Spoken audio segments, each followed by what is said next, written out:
Good morning everyone आबार एक नतून सकाले घरे बाइरे तरफ थेके तोमादेर सबाइके वेलकाम। आशा करछि तोमरा सबाई खूब भालो आछो। बाजे 9:30 मोटामुटी रेडी हो ही गेছি और खाबो खेয়ে बेरिয়ে যাবো। এক মুঠ ভাত আছে, ভাত খেয়ে নেবো। ওরা একটু কেক আর অমৃতি খেলো কারণ মাম আজকে স্কুলে যায়নি। রায়ান কেক নিয়ে আর বিস্কিট নিয়ে চলে গেছে, বাট মাম আজকে স্কুলে যায়নি।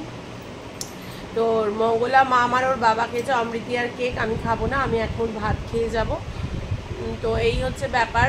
ওয়েদারটা বেশ ভালোই, রোদ টোদ উঠেছে, বৃষ্টি না হলেই হলো। আর ভালো লাগছে না, পুজোর আগে এত বৃষ্টি। এখানে আমি যখন অফিস থেকে ফিরি একটা জায়গায় সে বিশাল বড় একটা শিব ঠাকুর পড়ছে। মাটির মেটেরিয়ালই হবে বলো, ঠিক মাটির মতোই তো লাগলো। এবার ঠিক জানি না যে পুরো মাটির কিনা। কি বৃষ্টি হচ্ছে আর ধুয়ে ধুয়ে পড়ছে, কি বাজে লাগলো দেখে আগের দিন। এখন বৃষ্টিটা না হওয়াই ভালো, আবার পুজোর পর হোক, এরকম একটা ব্যাপার। তো যাই হোক, এখন তো অফিসে যাবো, খেয়ে দে তারপর বাড়িতে আসবো, তারপর দেখি কী কাজ বাজ আছে সবটাই দেখতে পাবো। তো যাই হোক, চলো এখন থেকেই তোমাদেরকে সাথে নিয়ে আজকে ব্লগটা শুরু করছি। দেখতে থাকো, আশা করছি ভালো লাগবে।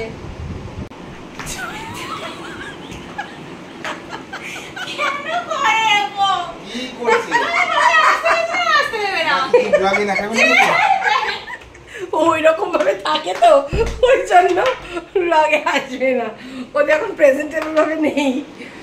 যাই হোক, চলো পুরো রেডি হয়ে গেছি, এবার বেরোবো। আর দেখো বাইরে আজকে খুব সুন্দর লাগছে রোদটা দেখে, সত্যিই খুব সুন্দর লাগছে রোদটা দেখে। চলো, মামের কান্ডটা দেখলে তো, মা মানে সত্যি একেবারে দেখা হচ্ছে বিকেলবেলা, হয় রায়ানকে নিতে গিয়ে, না হলে বাড়িতে এসে। আজকে তো রায়ানের পড়া আছে, রায়ানকে আনতে যেতে হবে। আগের দিন বৃষ্টির জন্য তো টোটো দাদা দিয়ে গেছে। যাই চলো, একেবারে দেখা হচ্ছে বিকেলে। গুড ইভিনিং সবাইকে। বাজে 6:20, এখন ঘরে ঢুকলাম। ওরে বাবারে বাবা, কি জ্যাম!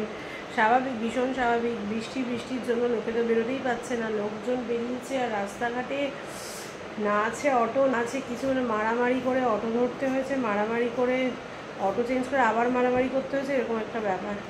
রাস্তাঘাটের লোকে শুধু লাইন, অটো স্ট্যান্ডে অটো নেই, আর সেই রকম লেভেলের ভিড়। কাকে বলে ভিড়? স্বাভাবিক, ভীষণই স্বাভাবিক। আমি আবারও বলছি, কিন্তু তাহলেও বলছি কারণ আসতে অনেকক্ষণ সময় লাগলো। তাই রায়ানকে আজকে আমি টোটো কাকুকে ফোন করেছি, টোটো দাদাকে আর কি। টোটো দাদা গিয়ে রায়ান ফোন নিয়ে গেলো, ফোন বলেছি, তারপরে এসছে। আমি আনতেই পারতাম না রায়ানকে, এত ভিড়। যাই হোক, মঙ্গলা আস্তে আস্তে ফোন করলো। মঙ্গলার মনে হয় প্রচণ্ড বাজে ইয়ে হচ্ছে, শরীর খারাপ লাগছে, পটি হচ্ছে। তো মঙ্গলা আসবে না, বললো কালকে কিনে দেবো। না ঠিক আছে, কালকে তো ছুটি আছে, কোনো অসুবিধা, ছুটি আছে শনিবার, কালকে আসলে কোনো অসুবিধা নেই। আমার টুকটাক কাজ আছে, ওগুলো করি, আর রাত্রে দেখি ওরা কী খাবে সেটা করি। যাই হোক, চলো সাথে থাকো, পরে আসছি। সমস্ত কাজ হয়ে গেছে, বাসনপত্র সমস্ত যা যা ছিল ঢুকিয়ে রেখেছি। আর আজকে যেহেতু বাবা ছিল, রায়ানের টিফিন বক্স ধুয়ে রেখে গেছে, আর মাম যায়নি কলেজে, তো আমার কিছু মাজার ছিল না, শুধু আমার নিজের বোতলটা ধোয়ার ছিল। বাদবাকি সব বাসনপত্র গোছানো ছিল, গুছিয়ে রেখেছি। আর ওই দিকে একটা ইয়ে দেখতে পাচ্ছ, ওই যে স্টিলের এই যে ওটার মধ্যে মটর ভিজিয়ে রেখেছি। কালকে একটু মাটনের চর্বি দিয়ে একটু ঘুগনি করবো। মঙ্গলা তো আজকে আসলো না, তো যাই হোক, ওটা করে রেখেছি। রাত্রেবেলা মাছ ভাজা আর ভাত করা আছে, শুধু মাছটা ভাজবো। বাজে এখন 7:35। তো মাম দেখছিল চতুষ্কোণ, তো দেখছি ওই চতুষ্কোণটাই একটু দেখতে বসেছি। অনেক দিন পর আবার টিভিটা চালিয়ে একটু দেখতে বসেছি। যাই হোক, ক্যামেরাটা অন করে একটু বলে দিলাম। আমরা দেখতে দেখতে হয়তো দেখা গেলো 9টা বেজে গেল, তাই আগে থেকেই ক্যামেরাটা অন করে একটু তোমাদেরকে বলে দিলাম। আর রায়ান ওই ঘরে পড়াশোনা করছে, এখন আর ক্যামেরা অন করার মতো বা দেখানোর মতো কিছু নেই, তাই অনও করছি না। আবার পরে দেখা হচ্ছে। এখনও চতুষ্কোণ চলছে, ঘর অন্ধকার করে। রায়ানের পড়া হয়ে গেছে, রায়ান চেস্ট প্র্যাকটিস করছে, 9টা বেজে গেছে। আর এদিকে ভাত গরমও হয়ে গেছে। এটা রায়ানের, এটা মামের, আর আমারটা মাইক্রোওভেনে ভাত গরম হচ্ছে। আর এদিকে বললাম না তখন, এই দেখো কাবলি ছোলাটা ভিজিয়ে রেখেছি, কালকে মাটনের চর্বি দিয়ে করব। ভাত যেটুকু ছিল ফ্রিজে ঢুকিয়ে দিয়েছি। এদিকে এই যে কাতলা মাছ ভাজা হচ্ছে। ভাজাটা হলে মাম বললো খিদে পেয়ে গেছে, মামকে খেতে দিয়ে আমরাও খেয়ে দিয়ে শুয়ে পড়বো। চলো দেখে নিই একটু চতুষ্কোণ, তারপর খাই দাই, তারপরে আসছি। ঘরটা এরকমভাবে থাকতে বেশ ভালোই লাগে, জানো তো, খুব ভালো লাগে এরকম অন্ধকার করে থাকতে। খাওয়া দাওয়া হয়ে গেছে, 10টা বাজে, ঘুমিয়ে পড়বো। বহুদিন পর এরকম একটা সময় কাটালাম কি রায়নের মতো পড়ছে, মেয়ে আর আমি ওইভাবে টিভি দেখছি চুপচাপ একদম, মানে কোনো কথা নেই, কারোর সাথে বার্তা নেই, এভাবে কাটলাম বহুদিন পর আর কি, একা একা। তো যাই হোক, ওই জন্য তাড়াতাড়ি খেয়েও নিয়েছি, শুয়েও পড়বো, কারণ কালকে রায়নের স্কুল রয়েছে, আমারও কালকে টুকটাক ঘরের কাজবাজ রয়েছে, সব কিছু রয়েছে। তো বিকেলে একটু বেরোনোর আছে, কোথায় কি ব্যাপার কি বৃত্তান্ত দেখতেই পাবে, তো তার জন্য সকালবেলা কাজ করতে হবে। কিন্তু সমস্যাটা হচ্ছে পরশুদিন সকালবেলা একটু রায়ন লুচি খেতে চেয়েছে, কিন্তু আটা ঘরে একটুও নেই। পরশুদিন রায়নকে ওই জন্য এখন বলি যদি অন্য কিছু খায় ভালো হয়, লুচি ছাড়া। আটা নেই, ডিব্বাতেই নেই। আনতে বলবে বাবাকে। আরে আনলে কালকে বিকেলবেলা তোর পড়া রয়েছে, বেরোবো, কে মেখে দেবে, কখন করবো বল, এই হচ্ছে ব্যাপার। যাই হোক, দেখছি কীভাবে কি ম্যানেজ করা যায়। আজকে তো খুব ছোট সামান্য সাধারণ একটা ব্লগ পাবে, সেরকমভাবে কিছু করি, তো কী দেখাবো। অনেকে আমি দেখেছি কিছু লোকজন আমাকে কমেন্ট সেকশনে কমেন্টস করে ইউটিউবে যে কোনো কাজ নেই, শুধু সারাদিন খাওয়া, কোনো কন্টেন্ট নেই।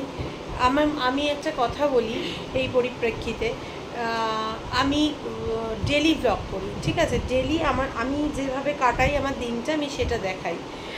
এখানে কোনো এক্সট্রা কন্টেন্ট আমি তৈরি করতে পারবো না।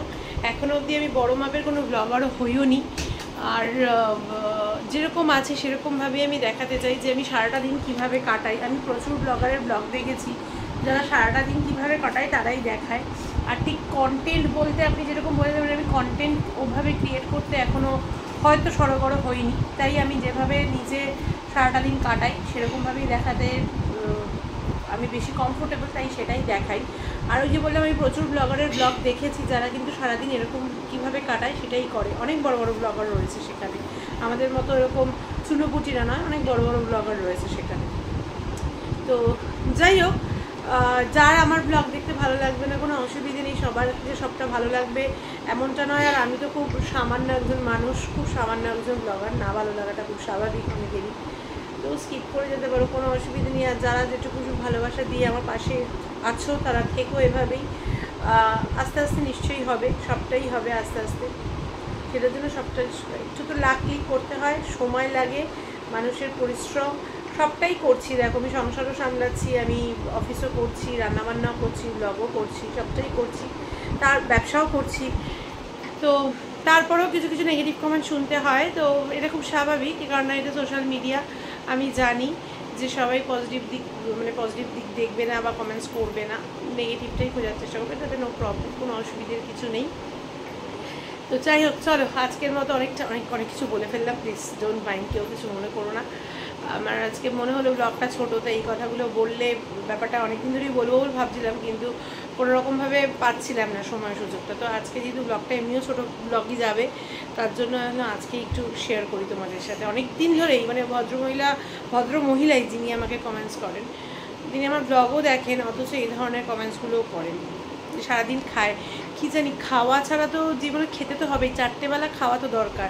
তা আমি যেটা খাই আমি সেটাই বলি, আমি সেদ্ধ ভাত খেলেও বলি, আমি মাংস ভাত খেলেও বলি, আমি মাছ ভাত খেলেও বলি। তো সারাদিন 4 বেলা তো প্রত্যেকটা মানুষকেই আমার মনে হয় খেতে হয়, উপোস করে কেউ থাকে না, প্রত্যেকটা মানুষকেই খেতে হয়। তারপরেও কেন এই ধরনের কমেন্ট সেকশনে এসে কমেন্টসগুলো করেন আমি ঠিক বুঝি না। যাকে যে যেরকম কমেন্টস করবে সে সেরকম মানসিকতার পরিচয় দেবে। সবাই সবার কমেন্টস দেখতে পাচ্ছে, সবাই সবার ব্লগ দেখতে পাচ্ছে, নো প্রবলেম, কোনো অসুবিধা নেই। তো যাই হোক, চলো আজকের মতো ভিডিওটা এখানেই শেষ করছি। কারো যদি কোথাও একটুও ভালো লেগে থাকে অবশ্যই লাইক, কমেন্ট অ্যান্ড শেয়ার করো। ফেসবুক প্রোফাইল থেকে যারা আমায় দেখছো তারা আমার প্রোফাইলটাকে ফলো করে দিও। ইউটিউব চ্যানেল থেকে যারা আমায় দেখছো তারা আমার চ্যানেলটাকে সাবস্ক্রাইব করে দিও। সবাই খুব ভালো থেকো, সুস্থ থেকো, সবাই আমার সাথে থেকো, পাশে থেকো। দেখা হবে কালকে একটা নতুন দিনে, নতুন সকালে, নতুন ব্লগ নিয়ে। ততক্ষণের জন্য tata, bye bye, good night.